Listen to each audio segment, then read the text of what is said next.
राघव और उसकी पत्नी अंजलि ने हाल ही में शहर से दूर एक पुराना बंगला खरीदा था। बंगला काफी बड़ा था, लेकिन काफी समय से खाली पड़ा होने के कारण उसमें एक अजीब सी रहस्यमयी भावना थी। खासकर उस बंगले के गलियारे में लगे पुराने शीशे को देखकर अंजलि को हमेशा अजीब सी घबराहट होती थी। पहली रात जब राघव और अंजलि अपने नए घर में सोने गए तो अचानक अंजलि की नींद खुली। उसने देखा कि गलियारे का दरवाजा खुला हुआ था और वह शीशा चमक रहा था, जैसे कोई उस पर हाथ फेर रहा हो। उसने सोचा कि शायद हवा का झोंका होगा और वह वापस सोने चली गई। अगली रात उसी समय फिर से अंजलि की नींद खुली। इस बार उसने देखा कि शीशे में एक परछाई थी जो धीरे धीरे उसकी ओर देख रही थी। उसने राघव को जगाया, लेकिन जब तक राघव ने देखा, परछाई गायब हो चुकी थी। राघव ने इसे अंजलि का वहम मानते हुए उसे आराम से सोने की सलाह दी।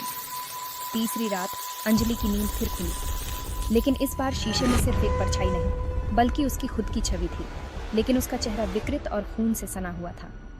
वह डर के मारे चीख पड़ी और राघव को जगाया। राघव ने शीशे के पास जाकर उसे देखा और कहा, यह तो सिर्फ एक पुराना शीशा है, कुछ नहीं है। अगली सुबह अंजलि ने राघव से कहा कि वह शीशा घर से हटवाना चाहती है। राघव ने मजाक में कहा, अरे तुम कितनी डरपोक हो। लेकिन अंजलि की जिद के आगे उसने शीशे को हटवाने के लिए तैयार हो गया। जैसे ही मजदूर शीशा हटाने आए, उन्होंने देखा कि शीशे के पीछे एक गुप्त कक्ष है।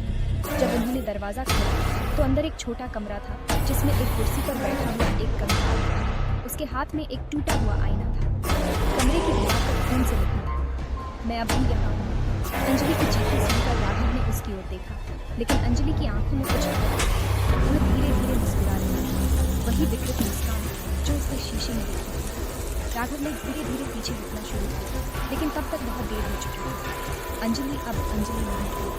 शीशे के पीछे छुपी उस आत्मा ने अब अपना नया घर पा लिया था।